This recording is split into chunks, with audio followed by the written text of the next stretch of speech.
Hi girls and guys, Daniel from WolborGaming. This week on 1v1 with bro, we've got Dan Dan, AKA VikingBeard, AKA Gingerbeard Props. I learnt a lot, hopefully you will too. So without further ado, let's get into it.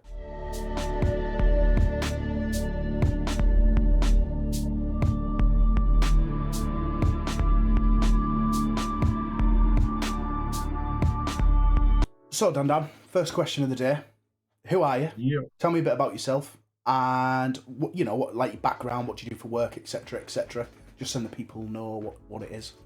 Yep, right. So I'm Dan, otherwise known as Gingerbeard or VikingBeard. Basically, what I do for a day job is a taxi driver. What I consider myself as properly would be a prop maker, with part-time streaming on the side. I know. Is that one of your props in the background? It is, yes. So this is one of my props I've made. This is my Witcher-inspired weapons. So it's got a wolf head on it to symbolise the wolf, obviously, from The Witcher. You know, one of the first things I made actually. So it's stood the test of time, to be honest, which is quite good. So you made that from scratch? Yeah. Literally from scratch. Yeah, basically. So essentially, everything I make out from props is all made out of foam or bits of PVC plastic.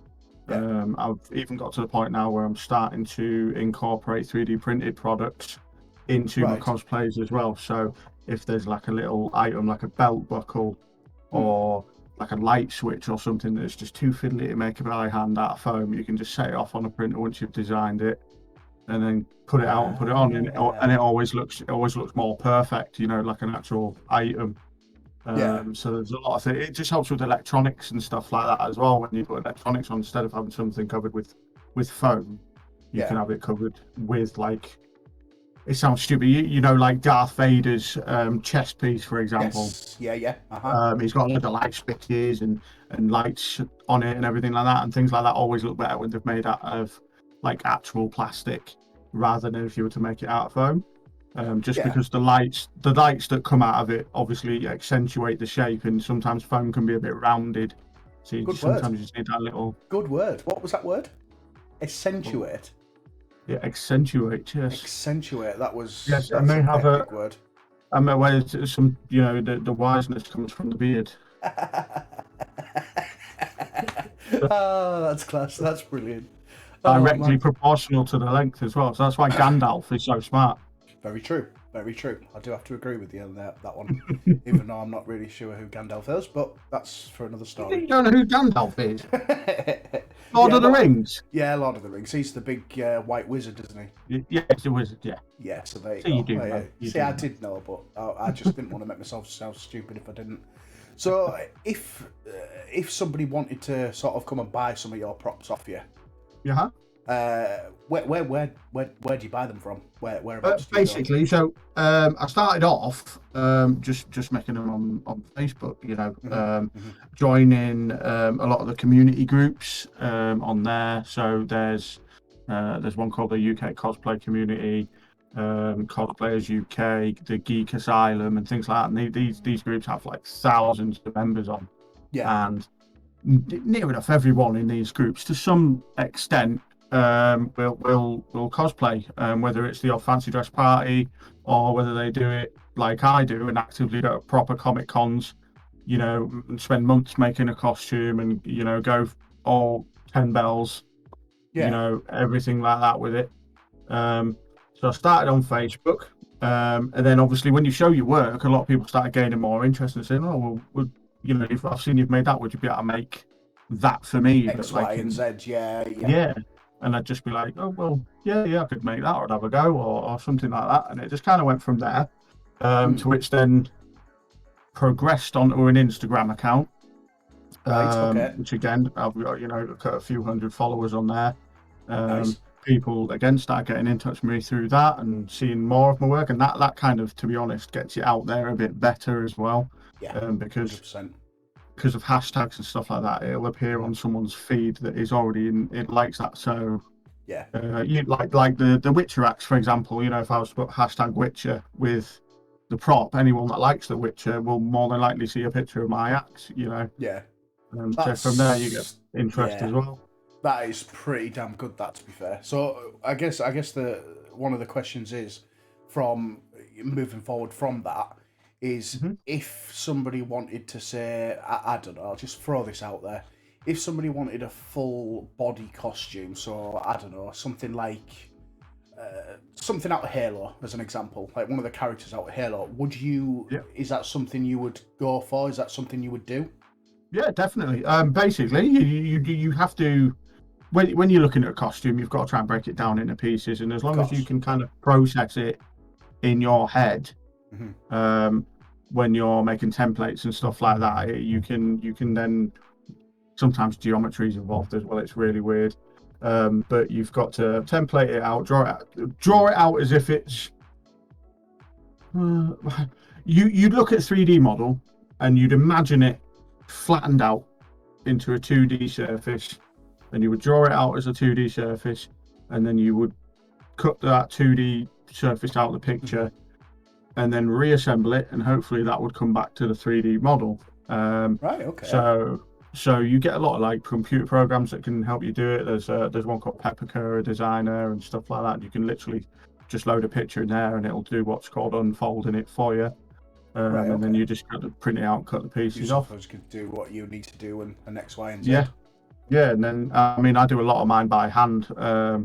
So like I said, you use geometry, measurements, rulers, and stuff like that. Draw it out, figure the shapes out, and stuff like that, and angles. And I was going to say, when I think I vaguely remember, and I'm pretty sure it was quite a long conversation that we had actually on one of the streams. It was when you'd showed people on Facebook. I think it was how to do a bullet hole. Yeah. That was epic.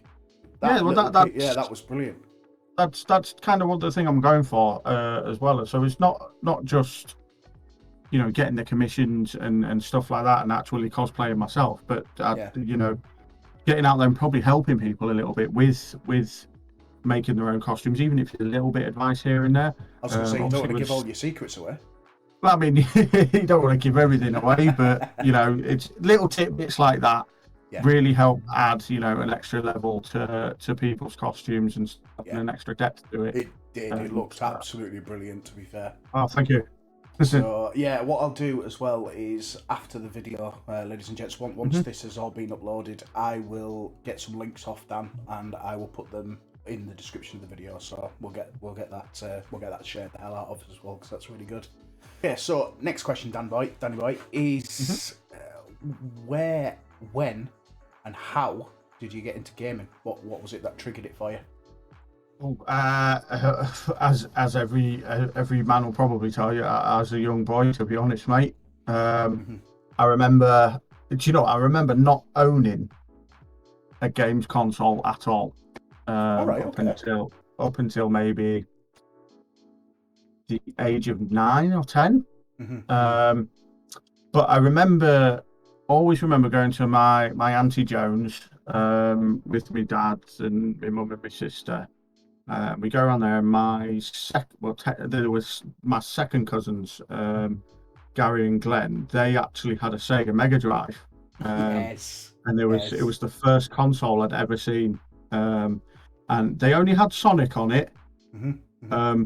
But when I got there, it was in the door, shoes off, up the stairs, weren't seen again until dinner time. That was it, plain and simple, gone. Yeah, completely disappeared. Sonic, and you can just hear the rings. Just constantly all day. Exactly. Well, them rings when I get a like on my stream. Exactly. It's so popular. It's so recognisable, isn't it? Definitely. And the thing is, as well, back then you didn't have gaming headphones as well, so it was all pure like TV volume. It was on the TV, yeah. If you remember, with the 3 different coloured pins that you plugged into back at telly. Oh yeah, the AV point. Yeah, is that what it was? Yeah. AV cables. Wow, yeah, absolutely. Yeah. So I've got to admit that was brilliant. Sonic the Hedgehog was epic. I remember one day when I was still at school. I mean, I'll probably be about the same age as you were actually. My mum woke me up about 2 o'clock in the morning to come downstairs and do the final Dr. Robotnik level for her. Oh wow. As grown-ups do, mate, because you know, let's face it, the grown-ups aren't as good as young kids. Yeah. When it comes to computer games. Yeah, we got it done. So moving a little bit past that, what was the first console you got? So the first console I got was an Amiga 64. Oh, right. Was it an Amiga 64? Was it an Amiga? Oh, no. Right, so no, it was actually an Amiga and a Commodore 64. Commodore 64, right, okay. Actually, somehow got both. Is that the one with the... It was the one with the little tape deck on the side of the keyboard? Yeah. So it was basically like, between the two of them, an Amiga and the Commodore 64 were like your first ever gaming PC, you know. Right, okay. Pretty much. Well, one of anyway. So I primarily just stayed on the Amiga because I had the legendary game, I don't know whether you ever played it, was Desert Strike. No, and it was the first ever game, and I'm not even kidding you, you would have an actual joystick, and it was about piloting an attack helicopter. Oh, right, okay. Yeah. In like the Saudi Arabian desert and stuff like that during the Gulf War, and it was just pure male adrenaline fun. You know, you'd be singing the Airwolf theme tune while you were going, just singing away while shooting. It was. I got told off so many times by my dad for just shouting stuff. Yeah. Just be like, oh yeah, take this missile. So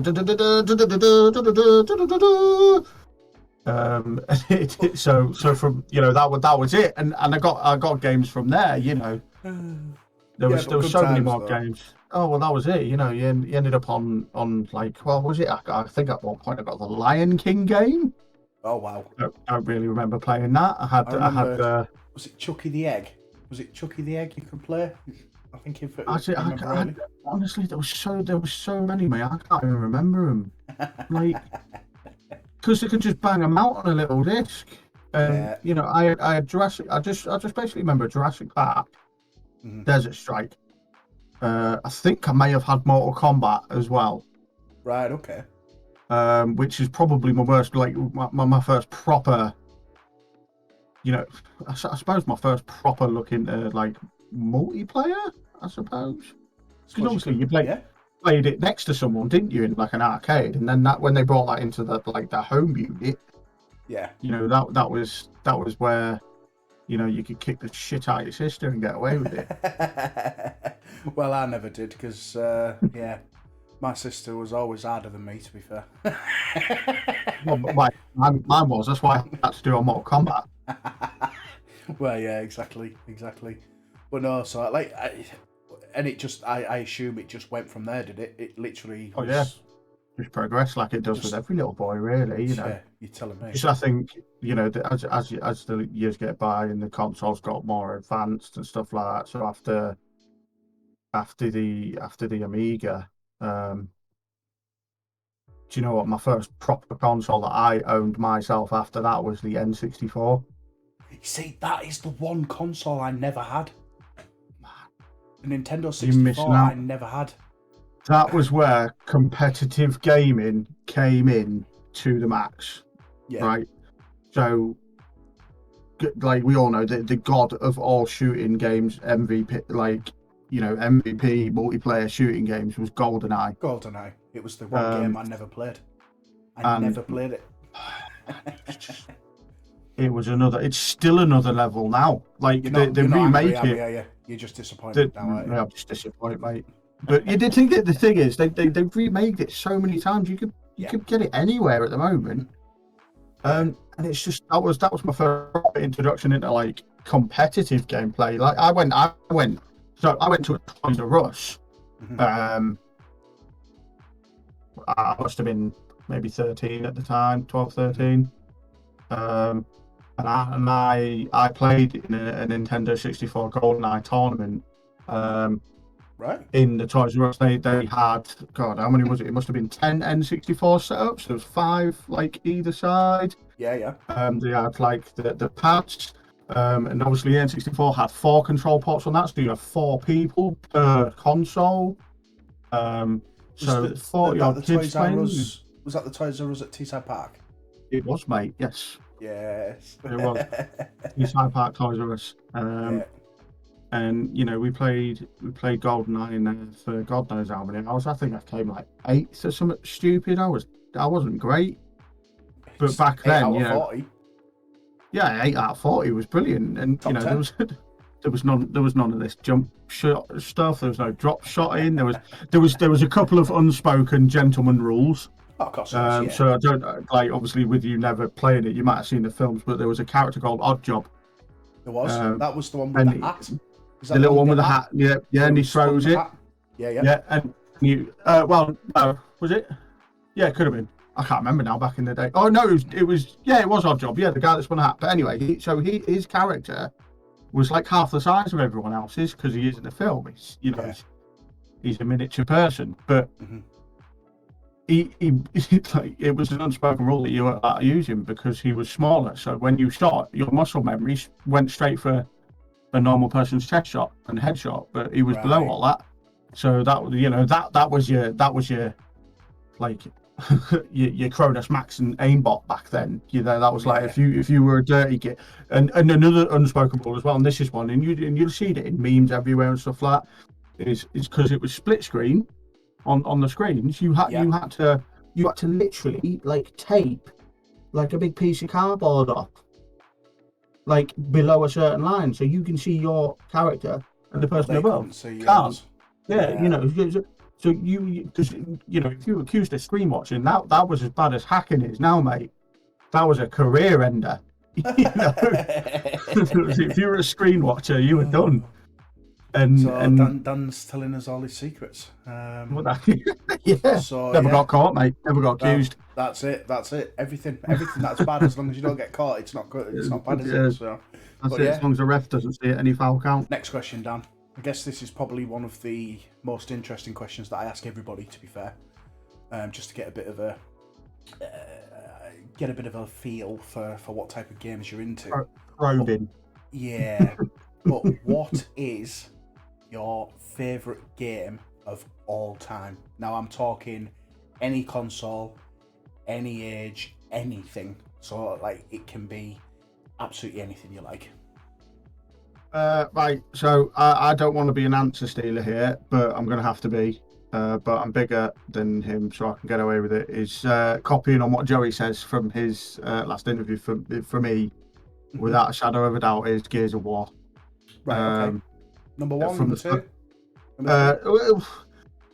I suppose I should probably say number one, because then it continues on as the you know the games progress, because we're on Gears of War 5 now. So it should probably be Gears of War. I would say Gears of War 2 is probably my favourite of all time, but as it goes, the series is my favourite of all time.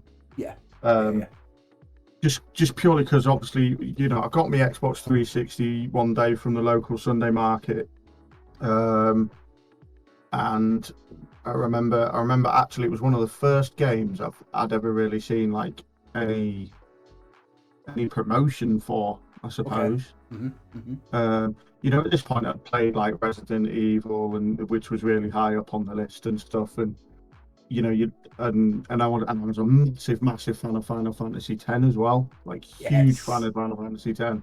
I had that on PlayStation.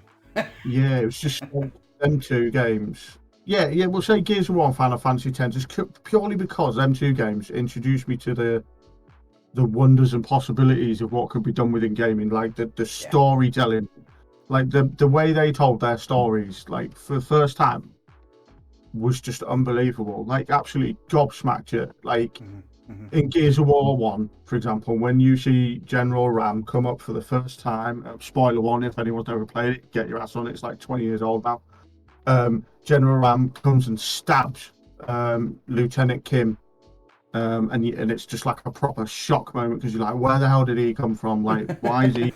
So, you know, the same with Final Fantasy X, when you find out that, you know, Tidus's father was actually Sin, the main bad guy and monster and boss for like the whole game, you know, and you find out that it's like a vicious cycle over and over.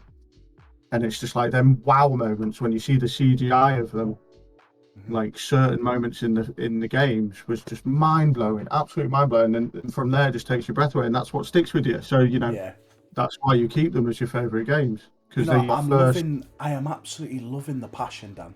Like, the passion is, you can see it. Yeah. It proper, them games proper touched you, didn't they?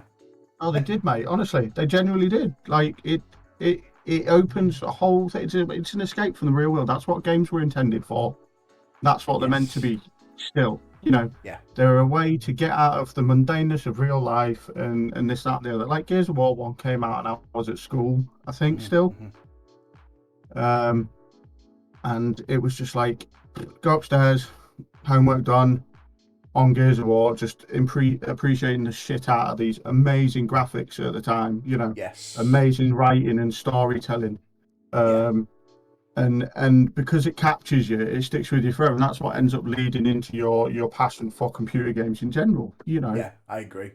I think from a non-gamer point of view, I think people don't understand, who don't game. They just don't get how intense it can be for somebody who enjoys it, and it's Oh just yeah, like, it's I like the passion. I like the yeah. passion there. It's amazing. It really is. It's the same as films, mate. You get Yeah, any very true. film fan, and they'll have a favorite film of all time. They'll have a favorite moment in a film of all time that that Hmm. like either cracks them up, makes them laugh, makes some moments that make them cry, moments Hmm. that get. It sounds stupid. Like films to a certain extent can even make you feel angry as well. And Oh yeah. like I said, going back to that is when computer games started being able to do that. That's just when the whole thing opened up, because Hmm. things that weren't made into films, were then made into computer games, and it's Yeah, just like, exactly. Resident Evil being a big one. yeah, and it's just Yeah. like the way they can just run away with it. Like, for example, I will die of happiness if they ever bring out a Gears of War film or TV series. It would be pretty good. Absolutely die. Absolutely Yeah, I die. think it would be absolutely brilliant, to be fair. Just So, just I guess, brilliant. then, I'm sorry I have to do this to you, Dan Dan. Gears of War or Final Fantasy? Um, Has to be one. So basically, you've got Gears of War and Final Fantasy hanging off a cliff, and you have to kill one of them.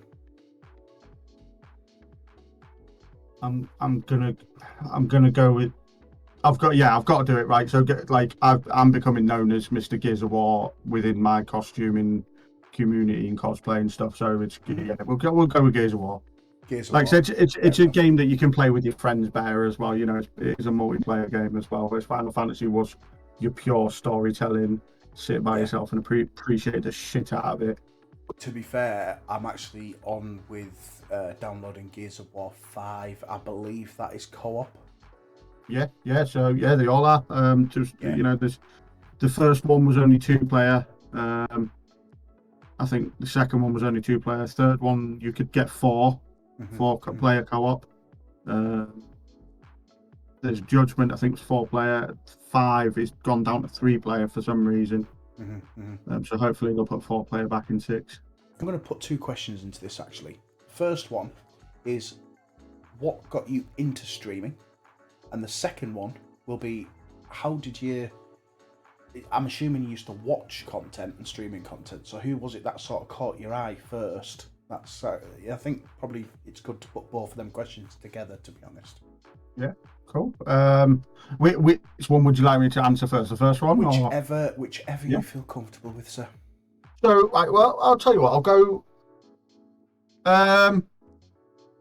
So first, getting into streaming, or what made me want to get into streaming as well. We'll say is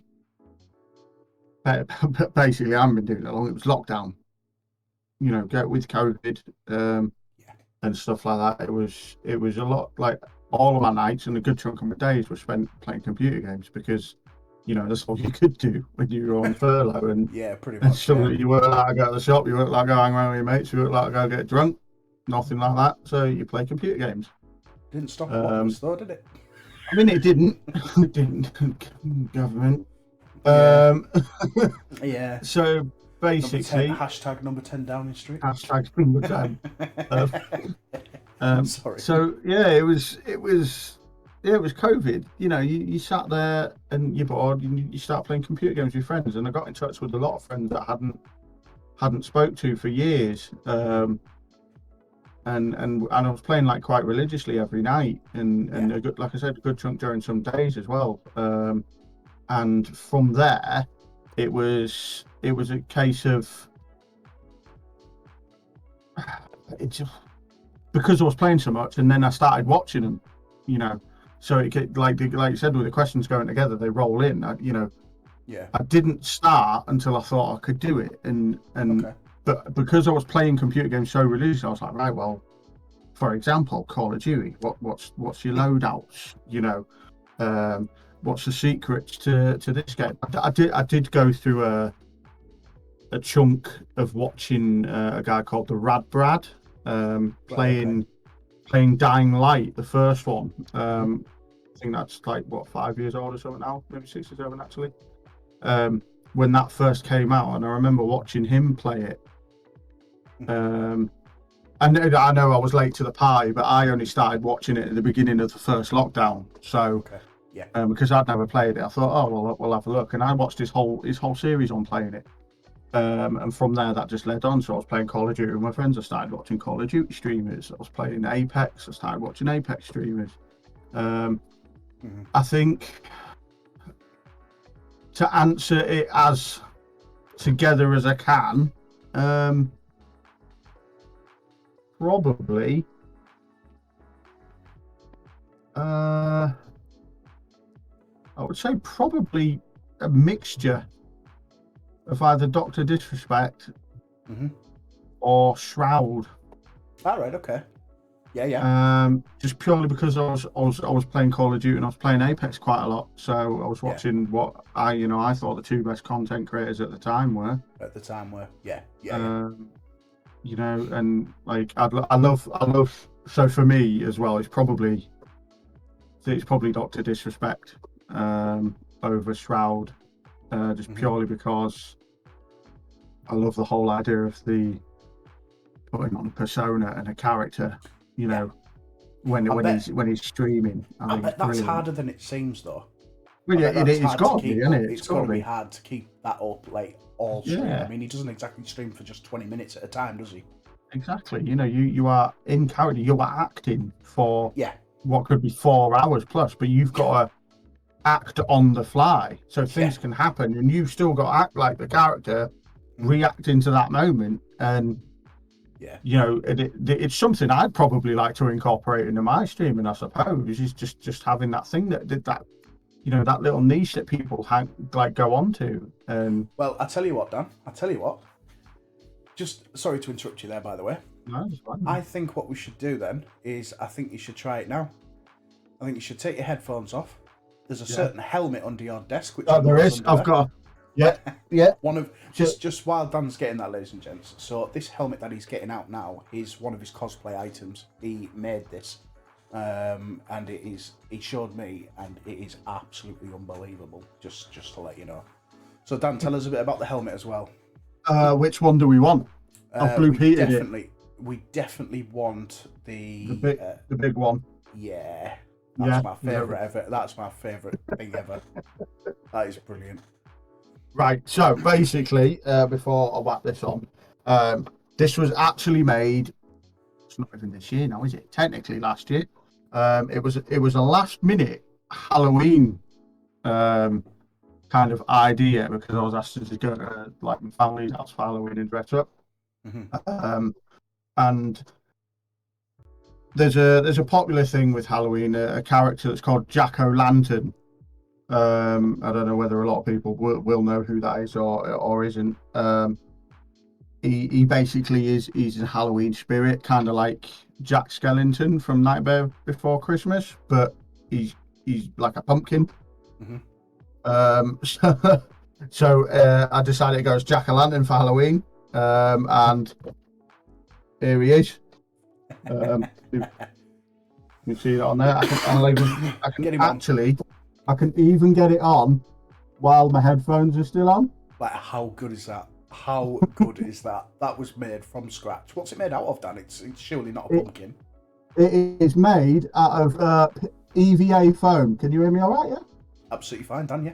Yeah. Yeah. It's made out of EVA foam, and contact cement, so or glue, or whatever type of adhesive you want to use.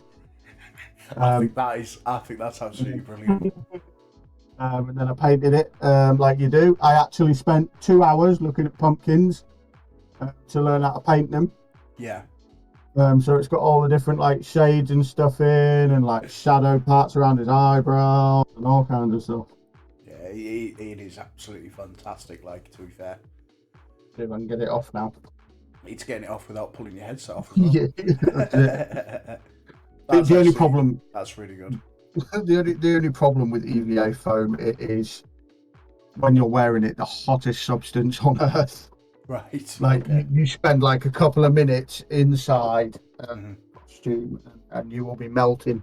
I've lost my other helmet. The other helmet, I can't remember what that one was again. What was that one? Yeah. So the other helmet, basically going off another thing with the costuming and cosplay and stuff. You'll tend to find a lot of cosplayers are proper nerds, or what I like to call turbo nerds. We like everything, up to and including obviously comics, like you would expect a proper geek to. I've always had we'll say a special fondness for the DC villains rather than some of the superheroes. Okay. And my favourite DC villain of all time is Deathstroke. Yes. So he's one of the more popular ones, and he gets to fight obviously Batman quite a lot. Teen Titans. He was in. I don't know whether you ever saw the Titans Netflix show. He was in season 2 of that. I didn't. The first introduction I ever had to Deathstroke was on Arrow. Yeah. Well, there you go. Yeah, he was on Arrow. Yeah. So. But DC you made Universe, that helmet as well, yeah? Yeah, so I mean, this one's a lot more snug. I do actually have to take the headphones off. Yeah. But I can put the headphones back on. That is fantastic. That is absolutely. So obviously, this one's a lot more streamlined. Again, it's all made out of EVA foam. Dropped it. Sorry, dog. Got my dog in it. So yeah, again, this is all made out of EVA foam. But it, depending on how you kind of paint them, you can get different effects. You can get like ones that are more matte effect and mottled, and then ones that look more metal. Yeah, nice and shiny and stuff like that. So them two there. I'll be honest with you. The Halloween one is by far my favourite. But then the Deathstroke one is a close second. I mean, don't get me wrong. There's a lot of stuff that you've done, and I know that. Because obviously you put it all over your Instagram, all over your Facebook, etc. And just some of the things you've done is just incredible. I would love to be able to even have the artistic sort of, what's the word I'm looking for? The artistic knowledge to be able to draw stuff like that. Nuance. I tell you what, some really good words. I'm telling you, my beard grows longer per word, so the more I get in, the more it goes. So I think with my beard then, I'm probably up to the word, 4-letter words like then, they. Yeah, I think that's probably about right. So yeah, let's leave it at that for that one then, and then we'll sort of we'll get on to the next question. Where do you see yourself in 12 months' time? So with your stream, with your business, well, with everything. To be fair, whereabouts do you see yourself, or where would you want to be? I think, I'd say that's a bit of a two-part. I would like. I see myself not taxiing anymore. Okay. And being a prop maker full time. Right. At the moment, it's about 25 to 30 hours, but I would like to bump that up to maybe 45 or 50.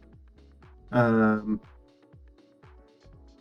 I would like to. I see myself, streaming on a more regular basis with with maybe a bit more knowledge of how to do it all, and just getting myself out there. Yeah.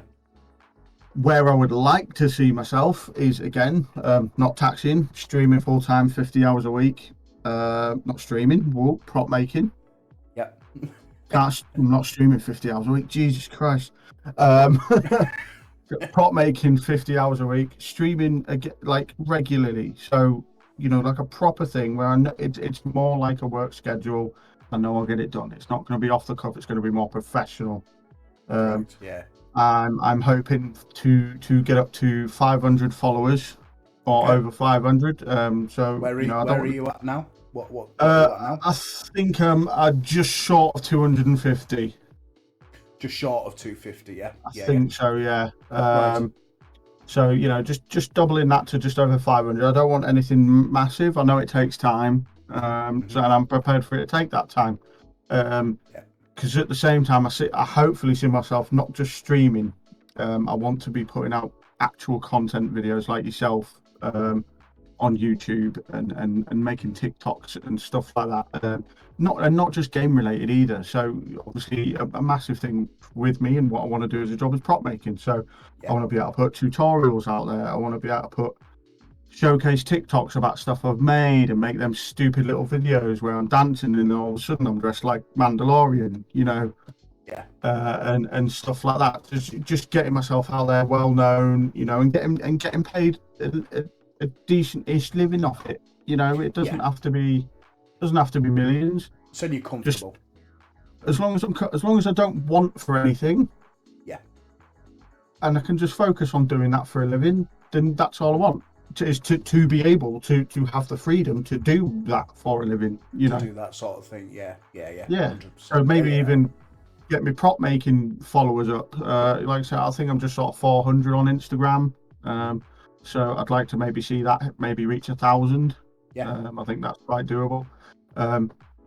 One goal as well is just get more active on TikTok, whether it's costumes, props, gaming, things like that. Them like sort of videos that when the sun goes down. Yeah.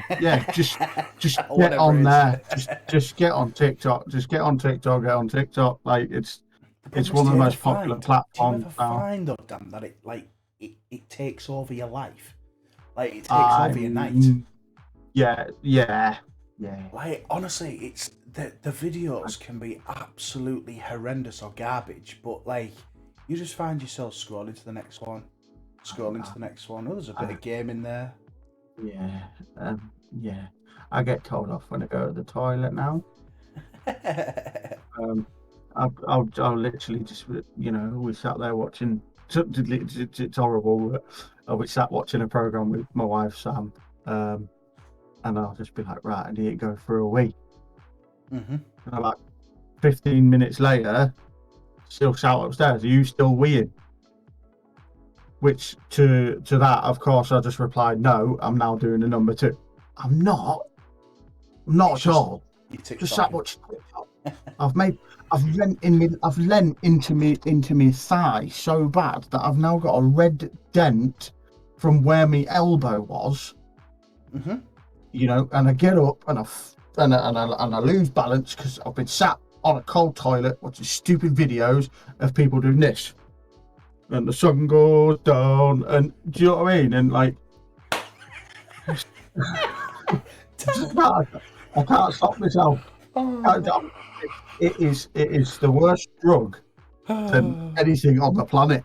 It's more addictive than anything. That stupid app. It's the worst thing I've ever done is sign up for that app.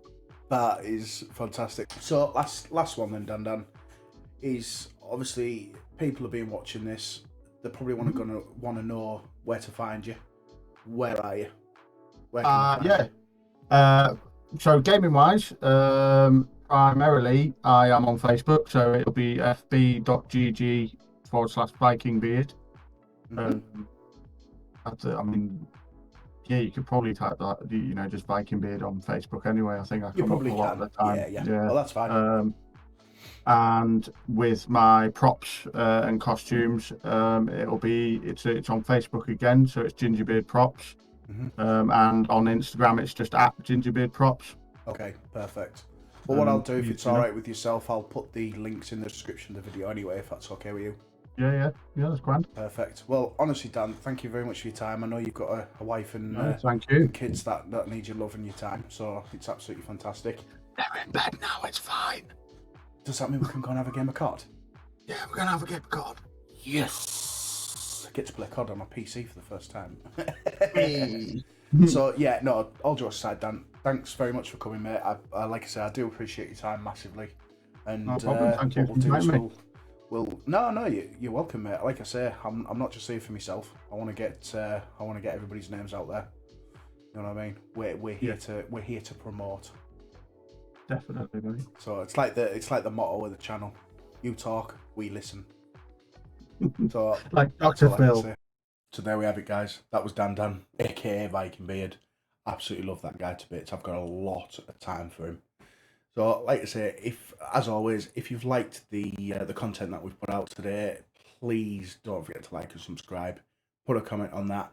And what I also want from anybody who watches it is just comment on a little improvement that we could have made to the video. I'm trying to basically build myself, in the nicest sense, to be the best that I can be.